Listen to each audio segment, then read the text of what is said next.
Hello बच्चों, कैसे हैं आप लोग? बढ़िया, एकदम बढ़िया। ओके, तो लीनियर प्रोबेबिलिटी में पिछली क्लास में हमने सीखा था बाउंडेड रीजन और अनबाउंडेड रीजन के बारे में, ऑब्जेक्टिव फंक्शन के बारे में।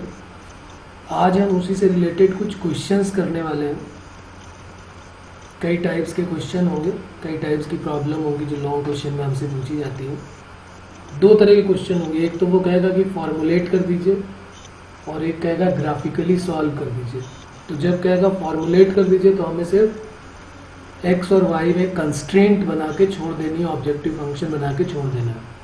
और जब वो बोलेगा ग्राफिकली सॉल्व करिए, तब फिर पूरा हमको उसको सॉल्व करके दिखाना पड़ेगा और फाइनल रिजल्ट तक पहुंचना पड़ेगा। कुछ भी नई वैरायटी ऑफ क्वेश्चंस में नहीं मिलने वाली, जो हम पुराना पिछला केस पिछली क्लास में सीख चुके हैं उसी से रिलेटेड क्वेश्चन मिलने वाले हैं। कि अगर बाउंडेड रीजन होगा तो फिर हमें कैसे कॉर्नर पॉइंट लेके ऑब्जेक्टिव फंक्शन की मैक्सिमम मिनिमम वैल्यू निकालनी होगी, और या फिर अनबाउंडेड होगा तो फिर एक और नया ग्राफ, एक और नई स्ट्रेट लाइन प्लॉट कर देंगे। और वो कॉमन रीजन में आती है कि नहीं आती, वो सारा पॉइंट अब हम डिस्कस नहीं करेंगे। आपने पिछली क्लास में वो अच्छे से सीखा होगा। अभी हम करते हैं फर्स्ट टाइप की प्रॉब्लम। तो नेक्स्ट हेडिंग लिख लेते हैं टाइप्स ऑफ प्रॉब्लम, और उसमें फर्स्ट हेडिंग है मैन्युफैक्चरिंग प्रॉब्लम। अब उसके बाद क्वेश्चन काफ़ी लेंदी कैलकुलेशन तो नहीं बोलेंगे, सॉरी, लेकिन लिखने में बहुत टाइम वेस्ट होगा। तो मैंने काम किया हुआ है कि पहले क्वेश्चन नोट किया हुआ है, तो आप इस क्वेश्चन को पॉज करके देख लेंगे, पढ़ लेंगे, और हम सीधे क्वेश्चंस पे चलते हैं, उनको सॉल्व करते हैं। ठीक है ना? आप पहले क्वेश्चन को अच्छे से रीड करेंगे। जैसे मैं एक बार रीड करके तो आपको बताऊंगा, मे भी हो सकता है थोड़ा जल्दी में बता दूं, तो आपको पहले उसको रीड करना है, पॉज करके पहले रीड करना है। जैसे हम लीनियर इक्वेशन 10th क्लास में करते थे, बिल्कुल सेम वैसा ही क्वेश्चन है, बस इनइक्वालिटी और आ जाएगी। जैसे इन्होंने कहा है furniture dealer deals in only table and chairs. एक फर्नीचर डीलर है, वो डील कर रहा है only table and chair. He can invest up to 50,000 only, मतलब वो 50,000 रुपये तक ही लगा सकता है, उससे ज़्यादा नहीं लगा सकता। तो मतलब जो उसकी फाइनल कॉस्ट होगी, जो टोटल इन्वेस्टमेंट होगा, वो can not be more than 50,000, मतलब 50,000 या 50,000 से कम होगा तो लेस देन और इक्वल टू आएगा। उसके बाद उसकी स्टोरेज कैपेसिटी के बारे में बताया गया है कि उसकी स्टोरेज कैपेसिटी जो है वो 100 पीसेस की है। जो भी इम्पॉर्टेंट हो वो उसको हम इस तरीके से डार्क कर लेते हैं ताकि हमें आइडिया हो जाए। जैसे इसने बोला है कि उसके पास 50,000 सिर्फ है और नॉट मोर देन 50,000। उसके बाद जो पीसेस की कैपेसिटी है वो 100 पीसेस की है, और उसकी कॉस्ट प्राइस टेबल की 1200 है और चेयर की 500 रुपीज़ है। प्रॉफिट उसको 180 और 75 का मिलता है। तो assuming that he can sell all the item he buys, formulate LPV. Formulate का मतलब है कि आपको ग्राफिकली पूरा सॉल्व नहीं करना है, आपको सिर्फ एक्स और वाई में इक्वेशन बना के छोड़ देना है। तो हम इसमें लेट क्या करेंगे, let number of table equal to, let number of tables equal to x and number of chairs जो है वो वाई है। ठीक है? तो नंबर ऑफ टेबल जो है वो x है, नंबर ऑफ चेयर्स जो है वो y है। कॉस्ट ऑफ x टेबल्स क्या हो जाएगा, एक टेबल की कॉस्ट 1200 रुपीज़ है, तो x टेबल की कॉस्ट क्या हो जाएगी, तो cost of x tables, cost of x tables क्या हो जाएगा 1200x। Cost of y chairs कितना हो जाएगा, कितना है 500। एक चेयर का कॉस्ट 500 है, तो वाई चेयर्स का कॉस्ट क्या हो जाएगा 500 वाई। उसके बाद अगर आप बात करें तो टोटल इन्वेस्टमेंट कितना है उसके पास 50,000 का। तो टोटल इन्वेस्टमेंट 50,000 से ज़्यादा तो नहीं हो सकता। अगर मेरे पास 50,000 रुपये हैं तो या तो मैं 50,000 पूरे खर्च कर सकता हूँ, या तो 50,000 से कम खर्च कर सकता हूँ, 50,000 से ज़्यादा तो नहीं खर्च कर सकता। तो टोटल इन्वेस्टमेंट जो है, total investment can not be more than 50,000। 50,000 से ज़्यादा इन्वेस्टमेंट तो हो नहीं सकता। तो फिर 1200x plus 500y less than और इक्वल टू 50,000। सबसे पहली इक्वेशन तो हमारी ये बनेगी, लेकिन इसमें से डबल ज़ीरो कट कर देता हूँ मैं। इक्वेशन बन जाएगी 12x plus 5y less than और इक्वल टू 500। इक्वेशन 1 हो गई है। अब बात करते हैं स्टोरेज कैपेसिटी की। तो x नंबर ऑफ टेबल्स है और y नंबर ऑफ चेयर्स है और स्टोरेज कैपेसिटी सिर्फ 100 पीसेस की है। तो या तो वो 100 पीसेस रख सकता है या तो 100 पीसेस से कम रख सकता है। तो फिर अब हमारे पास क्या होगा स्टोरेज कैपेसिटी के लिए? स्टोरेज कैपेसिटी जो है लिख लेते हैं, storage capacity is for 100 pieces. Storage capacity is 100 pieces. Then x जो है वो नंबर ऑफ टेबल्स है, y जो नंबर ऑफ चेयर्स है और उनकी वैल्यू लेस देन और इक्वल टू 100 हो जाएगी। क्यों? क्योंकि x और y जो है नंबर ऑफ टेबल्स और चेयर है, उनकी वैल्यू या तो 100 होगी या तो 100 से कम होगी। और number of tables and chairs क्या कभी नेगेटिव हो सकते हैं? नहीं। तो number of tables and number of chairs can not be negative. और अगर ये दोनों नेगेटिव नहीं हो सकते हैं तो इसका मतलब x ग्रेटर देन और इक्वल टू 0 और y ग्रेटर देन और इक्वल टू 0। अब बात करते हैं ऑब्जेक्टिव फंक्शन बनाने की। तो ऑब्जेक्टिव फंक्शन जो है वो कह रहा है कि अगर वो चेयर को करता है तो 75 रुपीज़ का प्रॉफिट होता है और टेबल को करता है तो 180 रुपीज़ का। तो प्रॉफिट x टेबल्स का कितना हो जाएगा? Profit of x tables, x table का प्रॉफिट, एक टेबल का जो प्रॉफिट है वो कितना है? एक टेबल का प्रॉफिट जो है वो 180 है, तो x टेबल का 180x हो जाएगा। फिर प्रॉफिट ऑफ y चेयर्स कितना हो जाएगा? एक टेबल का 180x है, एक टेबल का 180 था तो 180x हो गया x टेबल का। एक चेयर का 75 है तो y चेयर्स का 75y हो गया। तो ऑब्जेक्टिव फंक्शन z क्या बन जाएगा? जो उसका प्रॉफिट है। तो प्रॉफिट जो है, प्रॉफिट हमारा क्या हो जाएगा? टोटल प्रॉफिट वो हो जाएगा 180x प्लस 75y और यही जो है वो z ऑब्जेक्टिव फंक्शन बन जाएगा 180x प्लस 75y। ये इक्वेशन 3 हो गए और ये हमारी 4th बन गई। तो इस तरीके से हम अपना लीनियर कंस्ट्रेंट में आंसर अपना जो है वो लिख सकते हैं। क्या क्या बन जाएगा कंस्ट्रेंट में आंसर?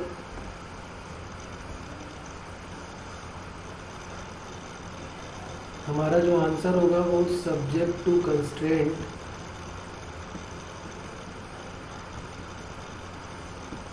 सब्जेक्ट टू कंस्ट्रेंट्स क्या हो जाएंगे?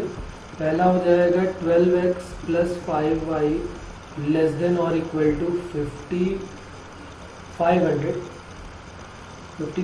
था, double zero both side cut हो गया। फिर x प्लस वाई जो है वो लेस देन और equal to 100, x greater than और equal to 0, y greater than और इक्वल टू 0। और जो ऑब्जेक्टिव फंक्शन है, जो ऑब्जेक्टिव फंक्शन है z, वो क्या बन जाएगा? 180x plus 75y। तो ये हमारा फाइनल आंसर आ जाएगा। तो बहुत इजी से सम होते हैं इसके। ग्राफ ड्रॉ करना है तो थोड़ा सा लेंथी कैलकुलेशन हो जाएगा, नहीं तो क्वेश्चंस बहुत इजी इसके मिलने वाले हैं। जो हमने लीनियर इक्वेशन पढ़ी है ना 10th क्लास में, बिल्कुल वैसा ही है सब कुछ, बस इनइक्वालिटी बन गई है। तो लीनियर इक्वेशन हमने 11 में पढ़ी है। अब इसमें ग्राफ और प्लॉट कर देना होता है, लेकिन यहाँ पर तो उसने बोला है कि सिर्फ फॉर्मुलेट करना है, तो बस यहीं तक करके हमें छोड़ देना है, बात खत्म। तो कोई प्रॉब्लम इसमें? जो जो उसने बोला हमने लेट किया और number of tables x chair y और जो जो इक्वेशन थी वो हमने एज्यूम कर लिया, बना लिया x और y में इक्वेशन, और उसके बाद सब्जेक्ट टू कंस्ट्रेंट करके आंसर दे दिया, ऑब्जेक्टिव फंक्शन दे दिया। अगर वो कहता कि इसको सॉल्व करिए तो हम सॉल्व कर देते, लेकिन उसने फॉर्मुलेट करके छोड़ने के लिए बोला है तो हमने छोड़ दिया इसको। नेक्स्ट क्वेश्चन देखते हैं, उसी मैन्युफैक्चरिंग प्रॉब्लम का क्वेश्चन सेकंड है, एक अच्छा क्वेश्चन है, ये भी देख लेते हैं। A manufacturers produce two types of product A and B. Both the product are processed on two different machines. एक मैन्युफैक्चरर जो है वो प्रोड्यूस करता है दो टाइप्स के प्रोडक्ट, ए और बी के। Both the products are processed on two different, उसके पास मशीन 1 और मशीन 2 करके दो मशीन्स है, उससे प्रोडक्ट ए और प्रोडक्ट बी दोनों ही बनते हैं दोनों मशीन से। पहली मशीन से भी प्रोडक्ट ए और बी बनता है, दूसरे से भी प्रोडक्ट ए और बी बनता है। The available capacity of first machine is 12 hours. जो कैपेसिटी है फर्स्ट मशीन की वो 12 आवर्स चलने की है, सेकेंड मशीन के 9 आवर्स चलने की है। Each unit of product A requires 3 hours on both machine. पहली मशीन और दूसरी मशीन से जो जब प्रोडक्ट ए बनता है तो वो 3 घंटे लेते हैं, और जब दूसरा प्रोडक्ट बी बनता है तो पहली मशीन जो है वो 2 घंटे चलती है और सेकेंड मशीन जो है वो 1 आवर चलती है। और फिर क्या कह रहा है, each unit of product is sold at a profit of, अब बात ऑब्जेक्टिव फंक्शन की हो जाती है। तो पहली मशीन प्रोडक्ट ए जो बनता है उससे उसको सेल करने में सोल्ड करने में 5 रुपीज़, और बी का प्रॉफिट जो है वो 6 रुपीज़ है। तो जेड इक्वल टू, तो पता ही आपको 5x प्लस 6y हो जाएगा। x और y जो है वो यूनिट्स हो जाएंगी प्रोडक्ट ए और प्रोडक्ट बी की। बात समझ में आ रही? तो हम पहला काम यही करते हैं, लेट कर लेते हैं। Let x units of product A and y units of product B are processed. Okay, let x units of product A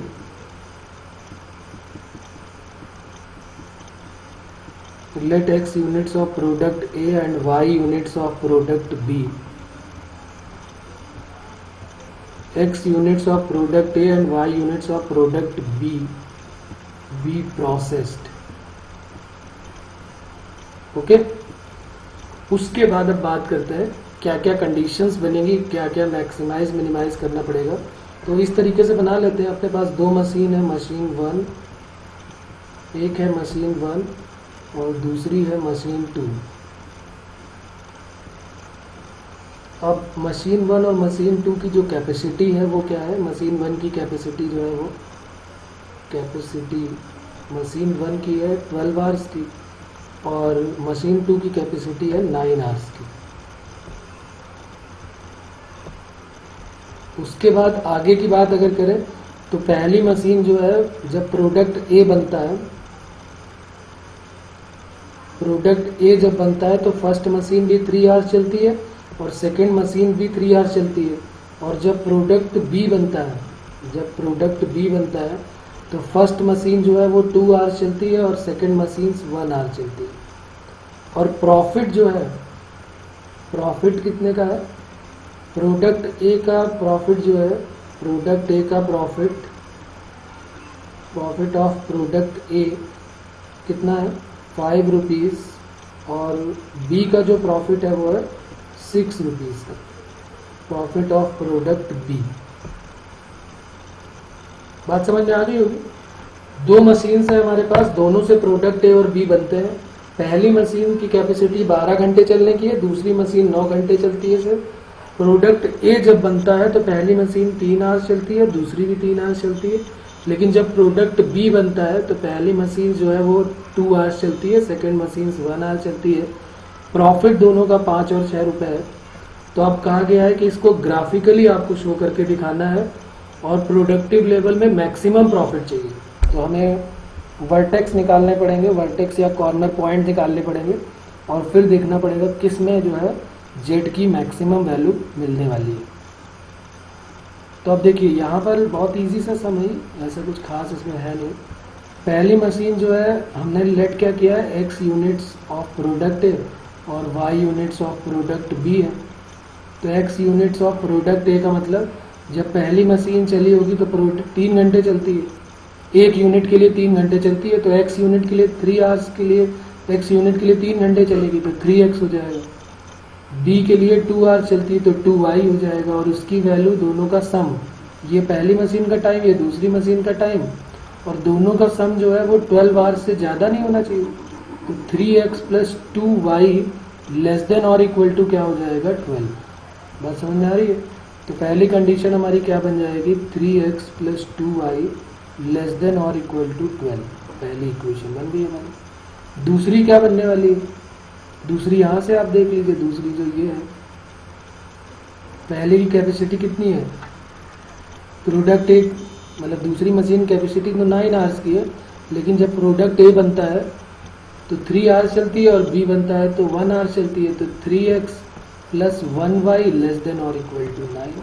ये सेकेंड इक्वेशन हो गई। x और y के बारे में तो बताने की ज़रूरत ही नहीं है कि ये दोनों पॉजिटिव ही होने वाले हैं, x और y दोनों पॉजिटिव होंगे। उसके बाद जो प्रॉफिट है वो कितने का होगा वो और देख लेते हैं। तो प्रोडक्ट ए कितने यूनिट्स है, x यूनिट्स, और प्रोडक्ट बी जो है वो 6 y यूनिट है, उसमें 6 रुपीज़ का होता है। तो प्रॉफिट जो है, जो जेड जो है वो प्रॉफिट बन जाएगा, या ऑब्जेक्टिव फंक्शन जो है वो क्या बन जाएगा, उसको ऑब्जेक्टिव फंक्शन ही बोल सकते हैं ना। तो 5x प्लस 6y, ये इक्वेशन 4 हो गई। तो इस तरीके से हमारा ये आंसर हो जाएगा। लेकिन अब हमें क्या करना है, क्वेश्चन को पूरा सॉल्व करना है।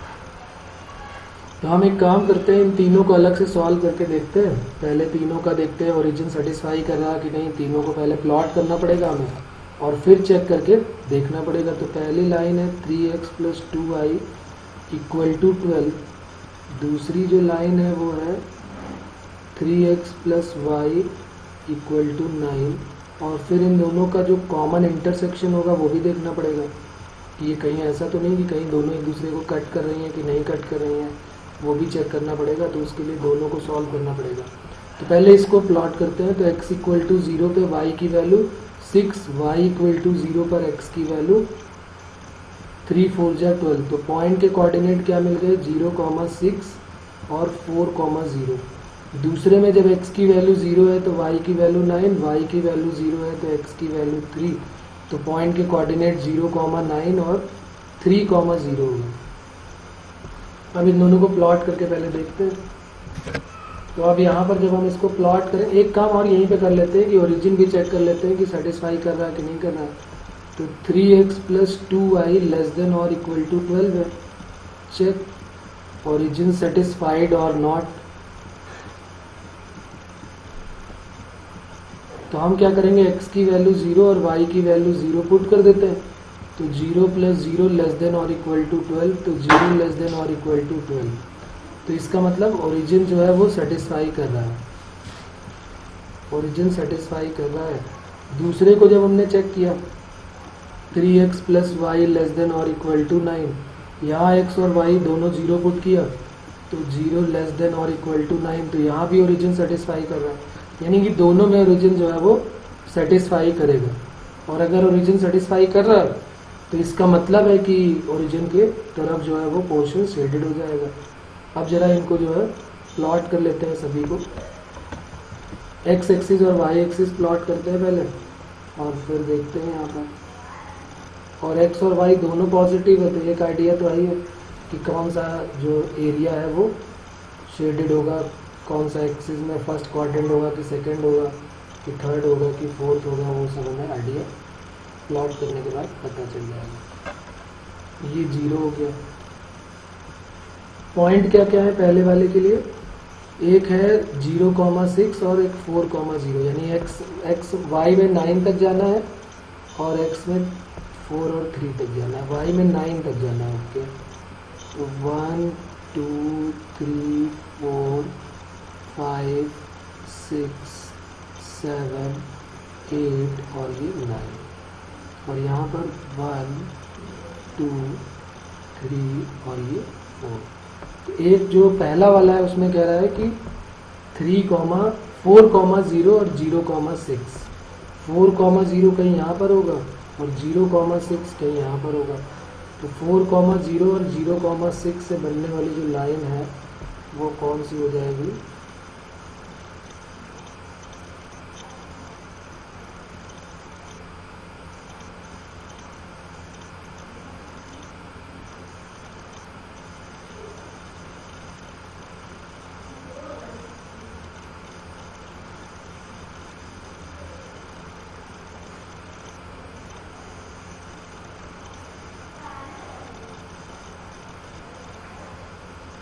ये हो गई लाइन, ये 0,6 पॉइंट हो गया और ये 4,0 पॉइंट हो गया।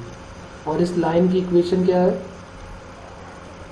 जिससे मिला है 3x plus 2y equal to 12। तो ये लाइन हो गई 3x plus 2y equal to 12 और ओरिजिन की तरफ ही शेडेड करना है, यानी इधर की तरफ 0 0 की तरफ शेडेड हो गया। अभी पूरा शेडेड नहीं कर रहे हैं, बाद में करेंगे, पहले देख लेते हैं दूसरी लाइन क्या है। दूसरी लाइन के जो है वो 0,9 और 3,0 है। तो 0,9 यहाँ कहीं पर होगा, 0,9 और 3,0 यहाँ कहीं पर होगा, ये 3,0 है। तो 0 9 और 3 0 को भी प्लॉट कर लेते हैं। 0 9 और 3 0।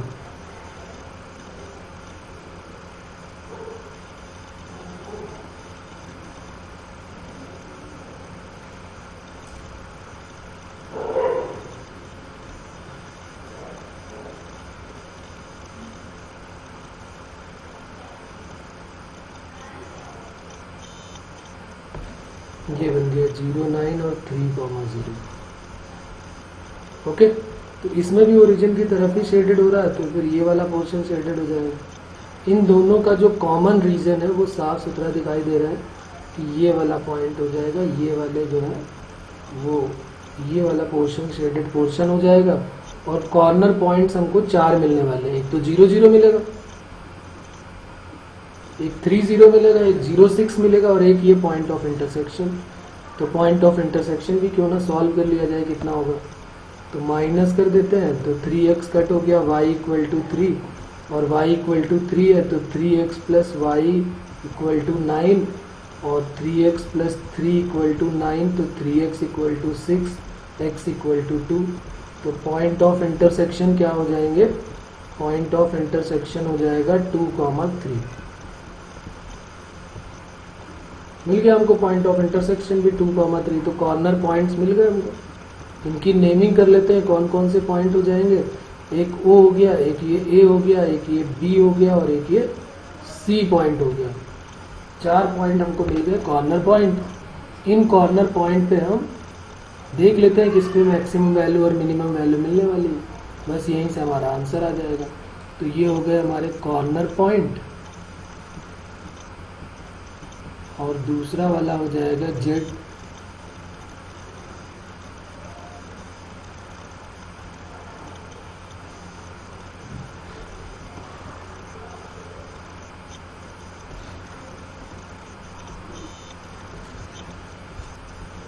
और दूसरा Z हो जाएगा। तो कॉर्नर पॉइंट हमको क्या क्या मिले हैं वो देख लेते हैं। कॉर्नर पॉइंट हमको पहला मिला ओरिजिन 0 0। तो जैसे ही आप Z की वैल्यू क्या है 5x प्लस 6y, तो Z equal to 5 into 0 plus 6 into 0, तो 0 मिल गया। दूसरा A पॉइंट क्या मिला है 4 0, तो 4 0 ले लेते हैं। ये जो हो गया वो 4 0 हो गया, 4,0। तो Z की वैल्यू 5 इंटू 4 प्लस 6 इंटू 0 तो 20 हो गया। B पॉइंट जो है वो क्या मिला है, B पॉइंट के कोऑर्डिनेट 2,3 है, तो ये 2,3। तो Z equal to 5 into 2 plus 6 into 3, तो 10 और से 18 28 हो गया। और D पॉइंट के कोऑर्डिनेट 0,6 मिल रहा है। कितने मिल रहे हैं 0,6। C पॉइंट के कोऑर्डिनेट D नहीं है, ये C पॉइंट है, उसके कोऑर्डिनेट 0,6। तो 0,6 के क्या हो जाएंगे, ये C पॉइंट के कोऑर्डिनेट हो गए 0,6। तो Z equal to 5 into 0 plus 6 into 6 यानी कि 36। तो साफ साफ दिख रहा है कि जो मैक्सिमम है वो क्या मिल रहा है हमको, यही तो है मैक्सिमम Z, यही तो मैक्सिमम मिल रहा है। और मैक्सिमम किसके लिए मिल रहा है, तो आंसर जब हम अपना देंगे तो हम इसमें क्या लिख देंगे, मैक्सिमम किसके लिए मिल रहा है हमको, ये तब मिल रहा है जब x की जो है वो 0 ले लिए जाए और y के जो है वो 6 यूनिट ले लिए जाए। तो आंसर क्या हम यहाँ पर लिख के देंगे, आंसर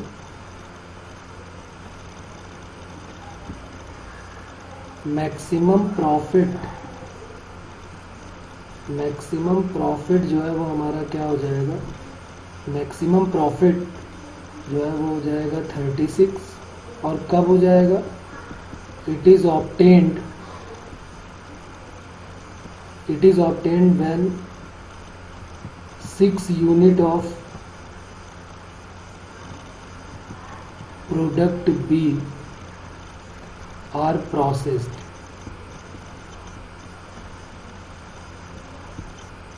ओके, तो ये हमारा सेकेंड क्वेश्चन हो गया। Problem relating to investment. Okay,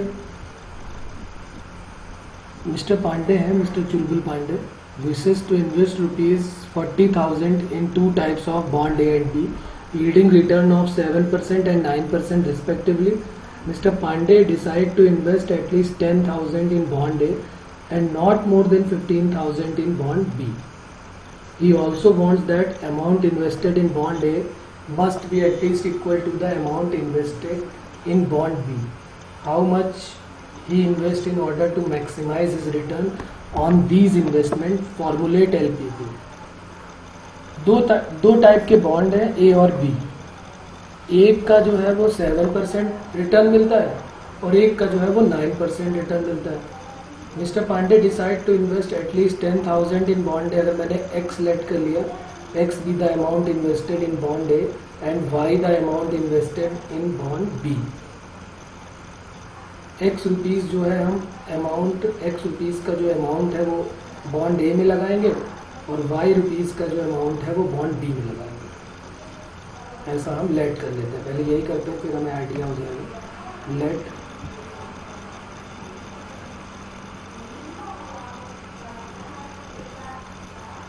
late rupees x,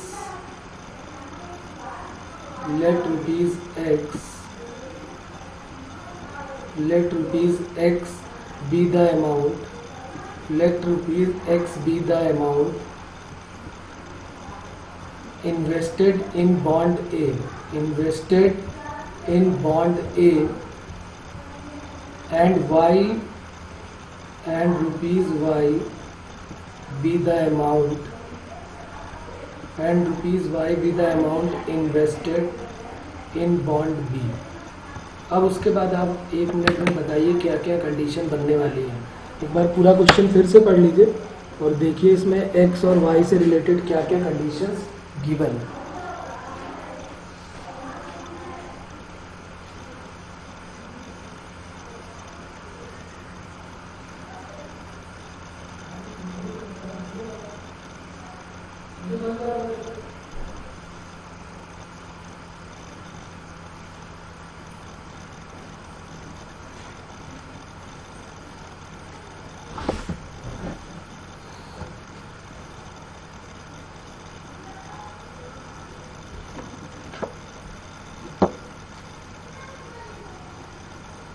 तो अब उसने बोला है कि 7% जो है वो 9% रिटर्न मिलता है, तो टोटल रिटर्न जो है वो इन्वेस्टमेंट का जो मिलेगा वो जेड हो जाएगा, प्रॉफिट हो जाएगा। एक्स और वाई के बारे में क्या बात की गई है कि 40,000 है उसके पास, तो 40,000 का मतलब है कि वो ज़्यादा से ज़्यादा 40,000 ही तो लगा सकते हैं। तो एक्स रुपीज़ जो है बॉन्ड ए में लगाया गया, टोटल 40,000 उसके पास था और एक्स रुपीज़ उसने बॉन्ड ए में लगा दिया और वाई रुपीज़ बॉन्ड बी में लगा दिया। तो इसका मतलब x प्लस वाई जो है वो लेस देन और इक्वल टू क्या हो जाएगा, 40,000। एक इक्वेशन तो ये बन गई। उसके बाद x के बारे में बताया है कि x की वैल्यू जो है वो इन्वेस्ट एटलीस्ट 10,000। एटलीस्ट का मतलब कम से कम 10,000 तो उसको लगाना ही लगाना है। और y के बारे में बताया नॉट मोर देन 15,000, यानी 15,000 से ज़्यादा नहीं लगा सकता है। x और y के बारे में बोला है कि x और y तो पॉजिटिव ही होंगे क्योंकि पैसे लगा रहे हैं, तो पॉजिटिव ही लगाएंगे, नेगेटिव तो पैसा लगा नहीं सकते। उसके बाद he also wants that amount invested in bond A must be at least equal to the amount invested in bond B. A का जो अमाउंट है वो x है, वो या तो ज़्यादा होगा या तो इक्वल होगा y के अमाउंट से। तो यहाँ पर क्या एक और कंडीशन गिवन है, x ग्रेटर देन और इक्वल टू y। एक ये भी कंडीशन यहाँ पर गिवन है। ठीक है, x अमाउंट जो है वो बॉन्ड ए का है, y अमाउंट बॉन्ड बी का है और x प्लस वाई उसके पास टोटल 40,000 थे, तो x plus y less than और इक्वल टू 40,000।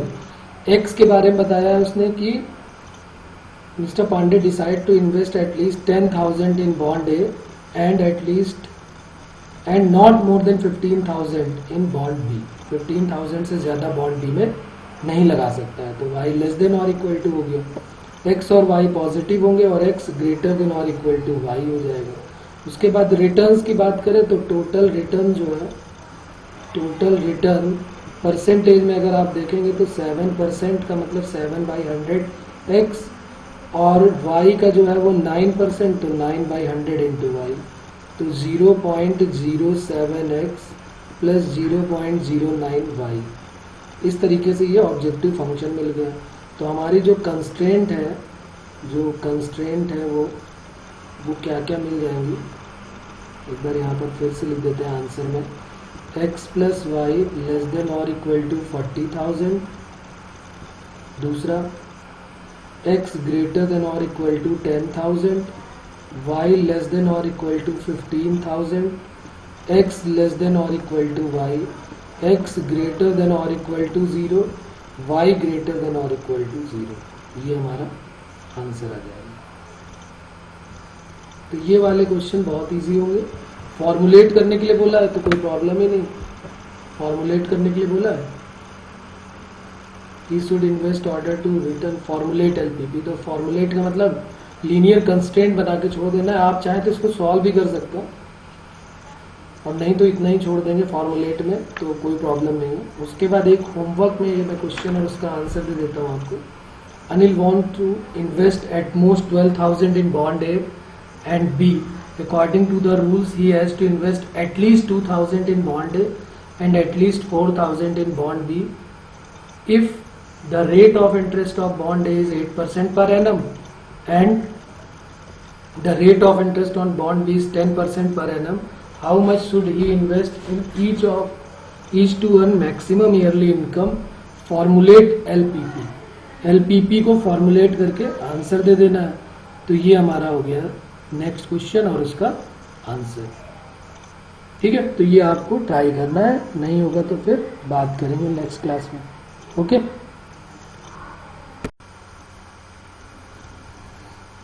तो केस थर्ड देख लेते हैं। ये है डाइट प्रॉब्लम, टाइप 3 हो गया, केस 3 हो गया। A diet conscious housewife wishes to ensure certain minimum intake of vitamin A, B and C for the family. The minimum daily quantity needs of the vitamin A, B, C for the family are respectively 30, 20 and 16 units. For the supply of these minimum vitamin requirement, the housewife relies on two fresh foods. The first one provided 7,5,2 units of the 3 vitamins per gram of the food stuff respectively, and the second one provides 2,4,8 units of the same 3 vitamins per gram of the food stuff respectively. The first food stuff costs rupees 3 per gram and second of rupees 2 per gram. The problem is how many gram of each food stuff should the housewife buy every day to keep her food bill as low as possible. Housewife ये चाहती है कि उसका जो bill है वो कम से कम बने, यानी मिनिमाइज करना है। जो भी जेड ऑब्जेक्टिव फंक्शन जेड जो आएगा उसको मिनिमाइज करना है। एक तो ये क्वेश्चन लॉन्ग क्वेश्चन होता है, लॉन्ग क्वेश्चन मतलब लॉन्ग क्वेश्चन 6 मार्क्स का, लेकिन उसके साथ ही ये क्वेश्चन की लेंथ देखिए आप इतनी बड़ी हो जाती है। पढ़ने में ही कम से कम 2 से 3 मिनट बल्कि 5 मिनट समझने में लग जाएंगे। तो इसलिए इसको बहुत अच्छे से पढ़ना है पहले पूरा क्वेश्चन, फिर इनको करने का एक मेथड होता है वो मैं बना देता हूँ, कॉलम वाइज करके बनाना है और उसके बाद ये क्वेश्चन बहुत इजी हो जाएगा। हमें ये तो आइडिया है कि x और y मानना है, अब x और y किसको मानेंगे वो हमें सोचना है। तो उसने कहा है कि एक डाइट कॉन्शियस हाउस वाइफ है to ensure certain minimum intake of vitamin A B C for the family. उसको अपनी फैमिली को ए बी सी विटामिन जो है देना है। मिनिमम डेली क्वांटिटी जो विटामिन ए बी सी की है वो 30 ग्राम, 30 यूनिट, 20 यूनिट और 16 यूनिट देनी है। Supply of these minimum intake requirement house wife release 2 type के फूड जो है वो प्रोवाइड कराती है। First one provide 752 units of 3, मतलब 7 यूनिट विटामिन ए की, 5 यूनिट विटामिन बी की और 2 यूनिट विटामिन सी का पहले वाले फूड में, और दूसरे फूड में 248 है। ठीक है, और कॉस्ट का मतलब जेड के बारे में दिया है फूड स्टफ कॉस्ट ₹3 पर ग्राम। फर्स्ट फूड हमको पता है कि कॉस्ट जो होता है वो जेड होता है, उसी को आप 3x + 2y करेंगे तो x और y मानना पड़ेगा हमको। x और y denotes respectively the number of unit of two foods. Two food के नाम एक्चुअली में हम लेट कर लेते हैं p और q। ABC तो लेट हो चुका है तो हम लेट कर लेते हैं let x and y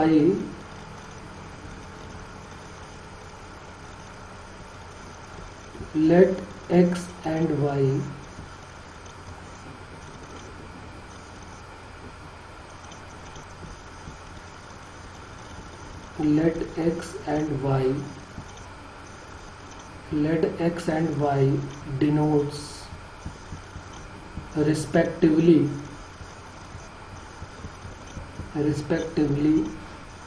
the number of units of two food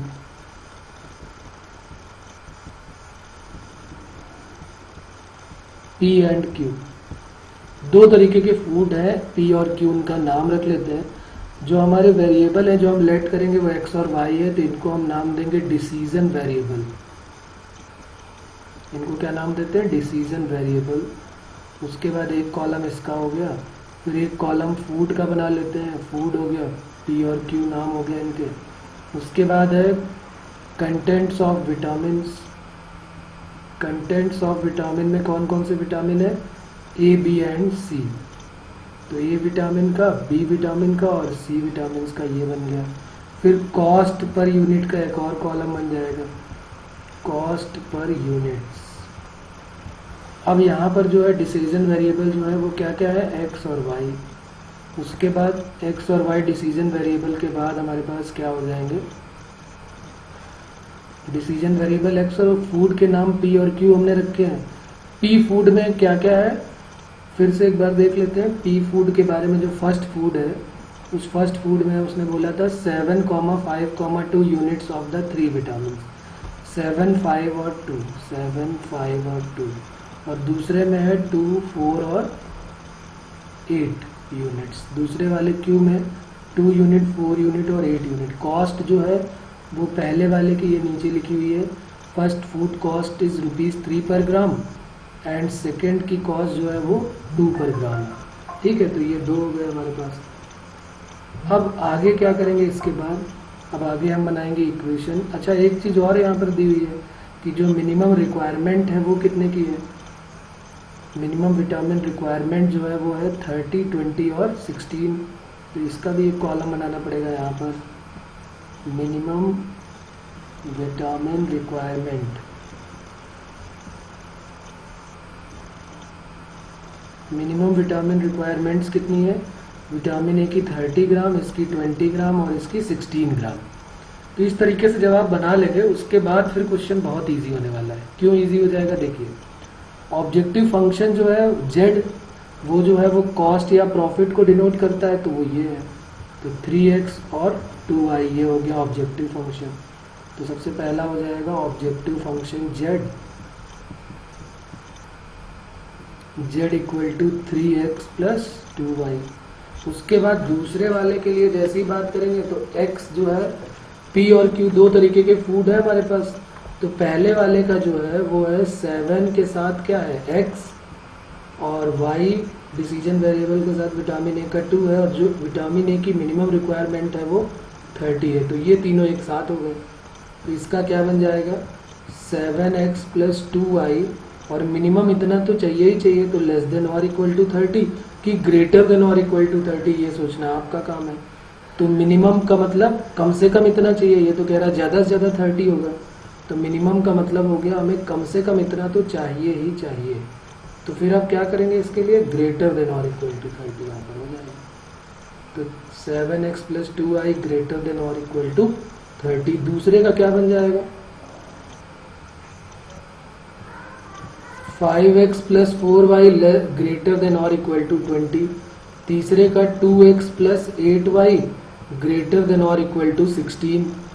और x और y जो है वो दोनों पॉजिटिव है। x भी पॉजिटिव है और y भी पॉजिटिव है। तो इस तरीके से हमारे ये ऑब्जेक्टिव फंक्शन के साथ z बन गया ये, और मिनिमम जो रिक्वायरमेंट थी उनके हिसाब से कंस्ट्रेंट, लीनियर कंस्ट्रेंट ये बन गया। तो यहाँ से यहाँ तक जो है वो हमारा क्या हो जाएगा, आंसर हो जाएगा। फॉर्मुलेट करने के लिए बोला है, तो फॉर्मुलेट का मतलब इतना ही करके हमको छोड़ देना है। तो जितना लिखने में टाइम लगता है, क्वेश्चन को समझने में टाइम लगेगा, उससे जल्दी जो है वो क्वेश्चन सॉल्व हो जाएगा। जैसे क्वेश्चन की लेंथ देखिए आप, तो यहाँ से स्टार्ट हो रहा है और पूरा ये क्वेश्चन यहाँ तक चल रहा है, और अगर सोल्यूशन देखें तो वो यहाँ से स्टार्ट होकर यहीं पे कंप्लीट हो गया। तो इसलिए क्वेश्चन सॉल्व करना ज़्यादा इजी होगा, बस समझने के लिए हमको जो है एक इस टाइप से हमें कॉलम वाइज बनाना पड़ेगा, और जैसे ही हम नोट कर लेंगे इक्वेशन तुरंत ऑटोमेटिकली बनने लगेंगे। एक टाइप का केस इसमें और बन जाता है, ट्रांसपोर्टेशन प्रॉब्लम। ये डाइट प्रॉब्लम पे बेस्ड क्वेश्चन जितने भी हैं आपको, वो आपका होमवर्क है, आपको ये सारे करने हैं। बाकी फिर करते हैं आगे। नेक्स्ट जो होगा हमारा ट्रांसपोर्टेशन प्रॉब्लम। नेक्स्ट केस है हमारा ट्रांसपोर्टेशन प्रॉब्लम। ये भी लॉन्ग क्वेश्चन है, देख लेते हैं। ये लास्ट पार्ट है इसका लीनियर प्रोग्रामिंग का। A brick manufacturer has two depot A and B with stock of 30,000 and 20,000 bricks respectively. एक ब्रिक मैन्युफैक्चरर है जो ईंटों का भट्टा होता है, उसकी बात हो रही। दो डिपो हैं उसके, ए और बी, दो जगह पे ईंटें रखी हुई। एक में 30,000 है और एक में 20,000 ब्रिक्स हैं, ईंटें। He receive order from 3 building, 3 building हैं जिनके नाम है PQR for 15,000, 20,000 and 15,000 bricks respectively. He receive order, उसको जो है वो 3 बिल्डिंग में पहुंचाने का ऑर्डर मिलता है ईंटों को, कि P में 15,000 ईंटें पहुंचनी है, Q में 20,000 और R में 15,000। Cost of transporting 1000 brick. अब एक ब्रिक की कॉस्ट तो बता नहीं सकते, तो इसलिए 1000 ब्रिक की कॉस्ट बता रहे हैं वो, कि एक टेबल बना दिया गया यहाँ पर, वहाँ पर ब्रिक की कॉस्ट लिखी हुई है। From A to P transportation cost है 40 rupees, B to P 20 rupees, A to Q 20 rupees, B to Q 60 rupees, A to R 30 rupees और B to R 40 rupees. 1000 brick की, एक ब्रिक की cost नहीं है ये 1000 ब्रिक की cost है। अब उसके बाद हमें करना क्या है, he should the manufacturer fulfil the order as to keep the cost of transportation minimum. और फॉर्मुलेट करना है, LPP को फॉर्मुलेट करना है, मतलब सिर्फ XYZ में इक्वेशन बना के छोड़ देनी है।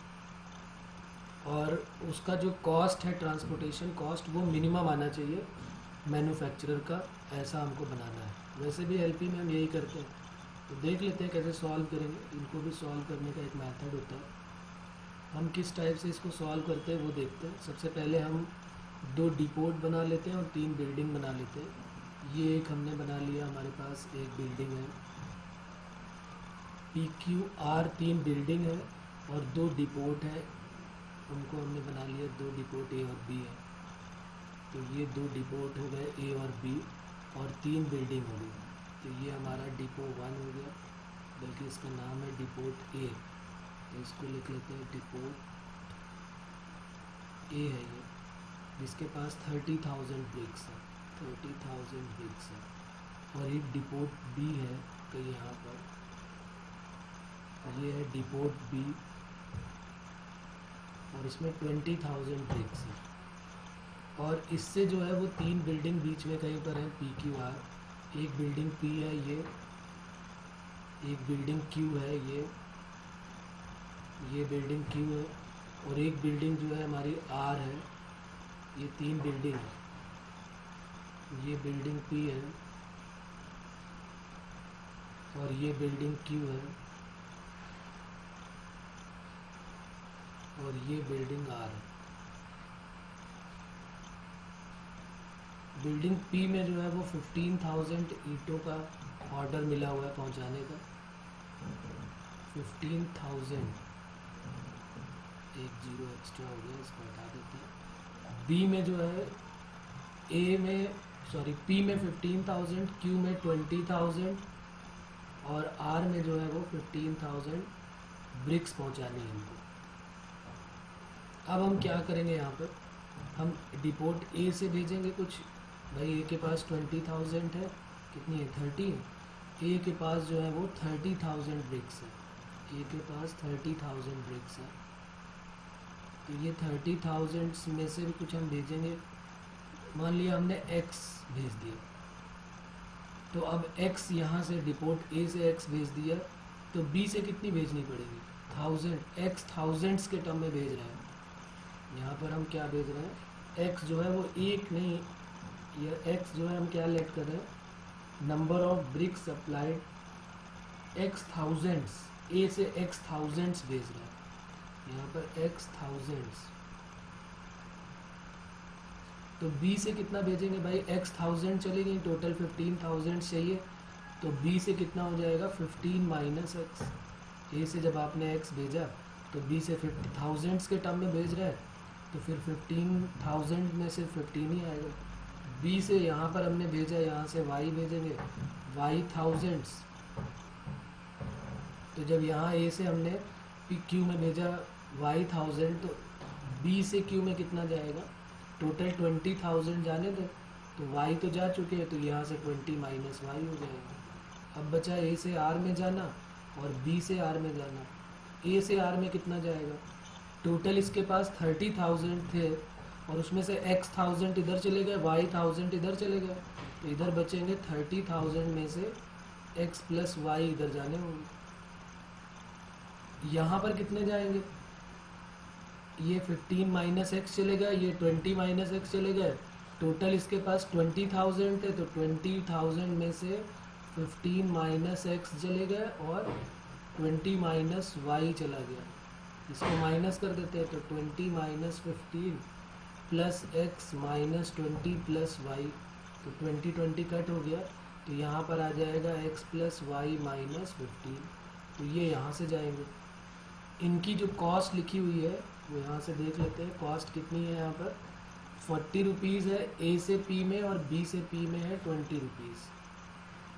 ए से पी में है 40 रुपीज़, ये रुपीज़ 40 रुपीज़ है, और यहाँ पर इससे भेजने का जो खर्च है ट्रांसपोर्टेशन का वो रुपीज़ 20 रुपीज़ है। वाई से ए से बी में, ए से क्यू में जब भेज रहे हैं तो यहाँ पर 20 रुपीज़ है, और बी से क्यू में जब भेज रहे हैं तो 60 रुपीज़ का चार्ज लगता है पर 1000 के लिए, और फिर 30-40 है, तीसरे के लिए 30 है। यहाँ पर इसको भेजने का खर्च 30 रुपीज़ है, और इधर जो है वो 40 रुपीज़ है। ठीक है, तो ये बात समझ में आ गई। x और y के बारे में हम चाहें तो यहाँ पर लिख सकते हैं, late the number of BRICS, जो हमने यहाँ पर लेट किया है वो यहाँ लिख लेते हैं। Late the number of bricks supplied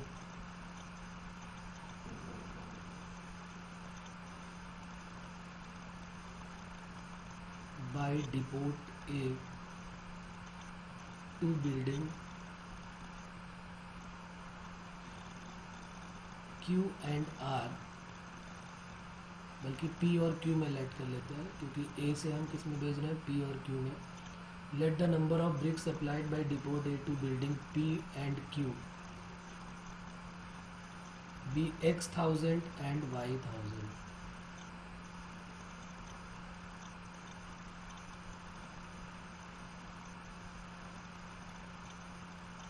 X 1000 और Y 1000। तो नंबर ऑफ ब्रिक जो है A से R में कितनी गई? तो ये A से R में यहाँ लिखा हुआ है कि A से R में 30 माइनस एक्स प्लस वाई हो जाएगा। ठीक है ना, क्योंकि A से हमने x भेज दिया, A से y भेज दिया, तो R में कितना जाएगा? Then number of bricks supplied, number of bricks supplied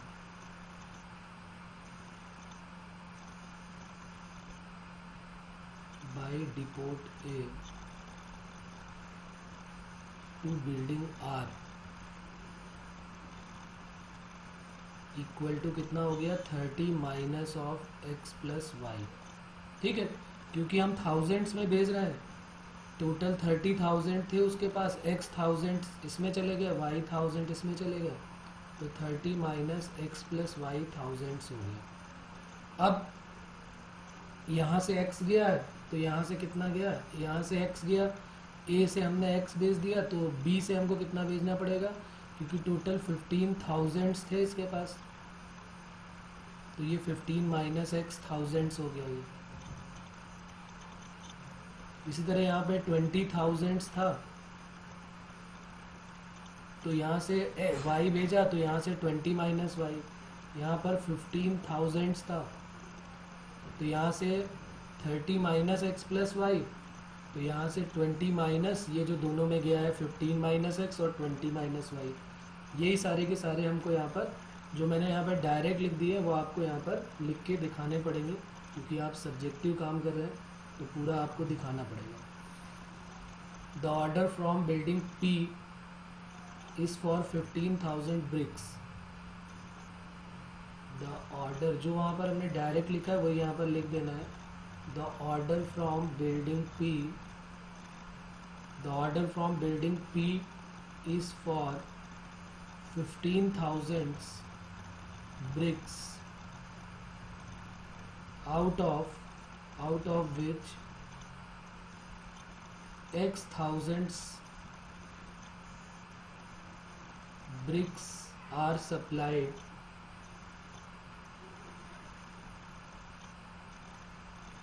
by depot A. Therefore the remaining requirement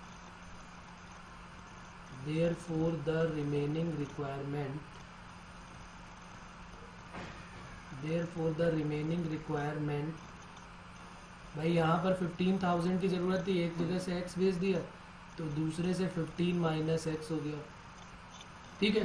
फिर b से जब भेजा तो एक से y भेजा तो दूसरे से क्या हो जाएगा 20 माइनस वाई हो जाएगा, ठीक है ना। ये 15 माइनस एक्स समझ में आ गया, क्योंकि टोटल 15,000 की ज़रूरत थी तो हमने एक से x भेजा तो दूसरे से 15 माइनस एक्स हो गया। 15 minus x 1000 bricks are supplied by depot B, are supplied by depot B, ठीक है। सिमिलरली ऐसे ही जैसे हमने उसके लिए डायरेक्ट लिखा वैसे इसमें भी हम जो वहाँ पर हमने डायरेक्ट लिखा वो यहाँ लिख सकते हैं। Similarly the supply of brick from depot B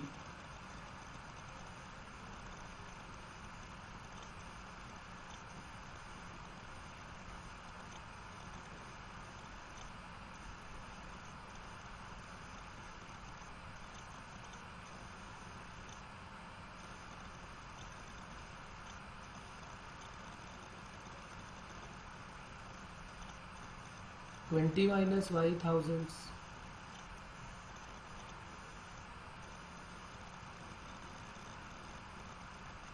and building R से कितना हो जाएगा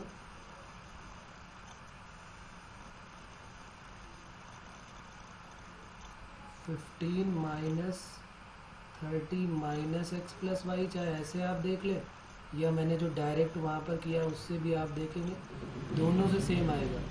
चाहे आप 15 में से 30 माइनस एक्स प्लस वाई को माइनस कर लें, यहाँ पर इसको करने के दो तरीके हैं, या 15 में से 30 माइनस एक्स प्लस वाई को माइनस करो, या 20 में से 20 थे टोटल उसमें से हमने 15 माइनस एक्स और 20 माइनस वाई भेज दिए तो दोनों को माइनस कर दिया तो भी सेम आने वाला है। अब जरा ट्रांसपोर्टेशन कॉस्ट देख लेते हैं कितनी कितनी बन रही है। तो total transportation cost P Q R की पहले अलग अलग निकालते हैं फिर तीनों को ऐड कर देंगे।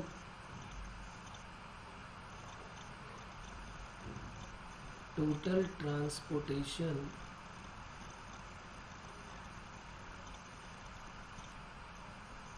कॉस्ट इन रुपीज फ्रॉम 2 डिपोट्स, और वो हो जाएगा पी के लिए, क्यू के लिए और आर के लिए।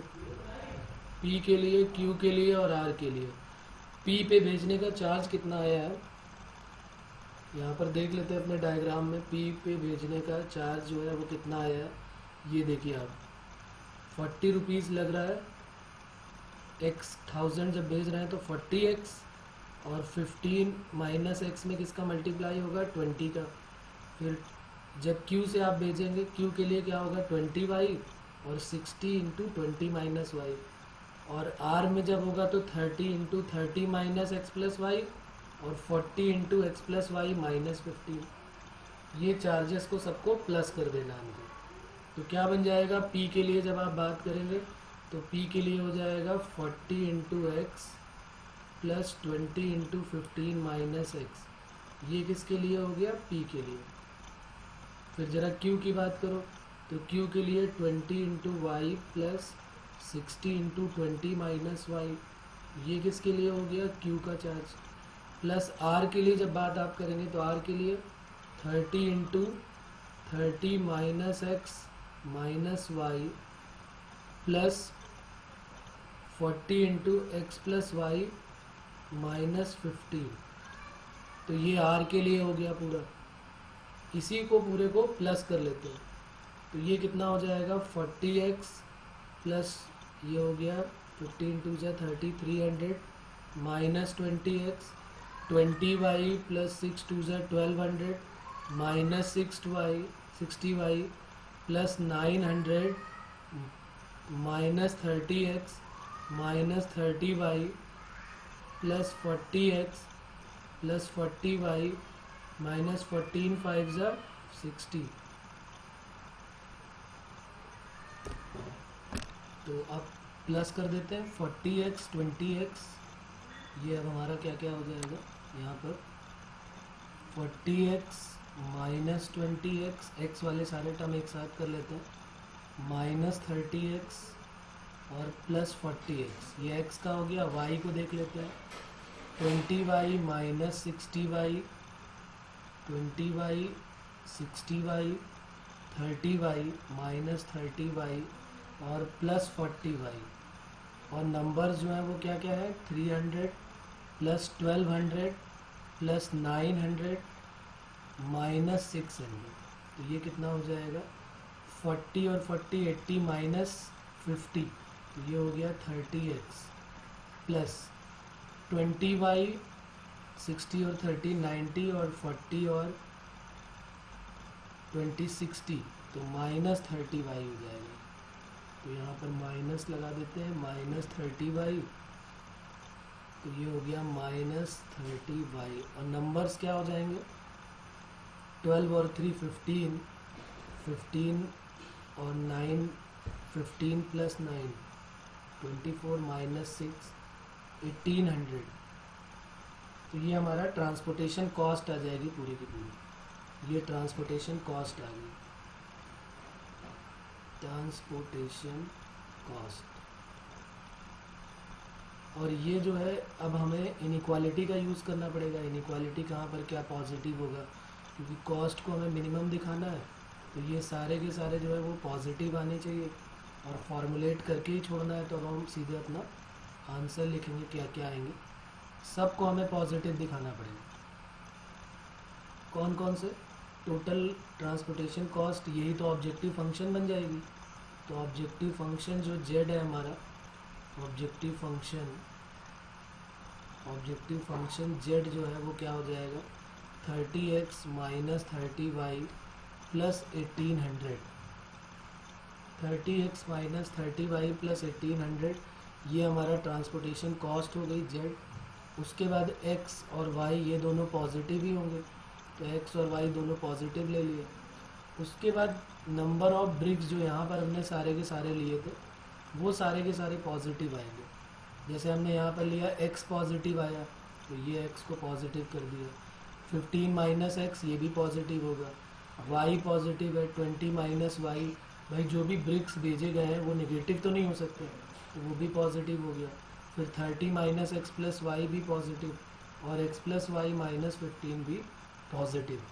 तो ये सारे के सारे अब हमें क्या करने पड़ेंगे पॉजिटिव करने पड़ेंगे। तो x और y पॉजिटिव हो गया। उसके बाद और क्या हो जाएगा यहाँ पर x positive y positive, x positive y positive. फिर 30 minus x plus y, 30 minus x plus y ये भी पॉजिटिव होगा। तो यहाँ से हमारे पास क्या आ जाएगा 30 is greater than x plus y. एक ये हमारा आंसर हो जाएगा।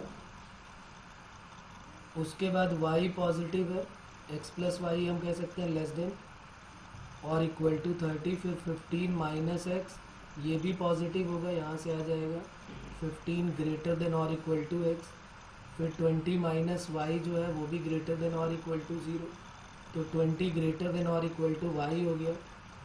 x की वैल्यू लेस देन और इक्वल टू 15 आ गई और y की वैल्यू लेस देन और इक्वल टू 20 आ गई। और अब एक और बचा है 30 माइनस एक्स प्लस वाई भी हो गया। 15 minus x plus 15 minus x minus y, जो ये लिखा हुआ है 15 माइनस ये x प्लस वाई माइनस 15, तो x प्लस वाई माइनस 15 भी पॉजिटिव होगा। तो x प्लस वाई माइनस 15, इसको भी जब आप पॉजिटिव करेंगे तो x plus y greater than और इक्वल टू 15 हो जाएगा। तो ये हमारे पास कुछ आ जाएंगे आंसर्स। तो आंसर्स हमारा, अगर हम आंसर एक साथ लिखना चाहें तो क्या आ जाएगा? सबसे पहले हम लिखेंगे ऑब्जेक्टिव फंक्शन के बारे में, जिसको हमें मिनिमाइज़ करना है। मिनिमाइज z इक्वल टू कितना है? 30x minus 30y plus 1800। उसके बाद सब्जेक्ट टू कंस्ट्रेंट क्या क्या है? सब्जेक्ट टू कंस्ट्रेंट्स वो क्या क्या है? x plus y less than और equal to 30, y less than और equal to 20, x less than और equal to 15, x plus y greater than और equal to 15, x greater than और इक्वल टू 0 और y ग्रेटर देन और equal to 0। तो ये सारे के सारे कंस्ट्रेंट मिल गए हमको। x plus y less than और equal to 30, x less than 15, y less than और equal to 20, x plus y greater than और इक्वल टू 15। ये हमारा आंसर हो जाएगा पूरा। अब जितने भी क्वेश्चन हमने फॉर्मुलेट वाले किए हैं वो आपकी ड्यूटी है कि आप जो है उसको सबको ग्राफिकली ज़रूर सॉल्व करें। और हमारा होमवर्क यही है कि एनसीईआरटी की जो भी एक्सरसाइज है एलपी की, लीनियर प्रोग्रामिंग की, वो आप सॉल्व करें। फिर जो डाउट है वो नेक्स्ट टाइम पे डिस्कस करेंगे। ओके, तो ये हमारा लीनियर प्रोग्रामिंग का पूरा पार्ट कंप्लीट हो गया। अब बस आपका होमवर्क यही है कि आप क्वेश्चन इसके करें।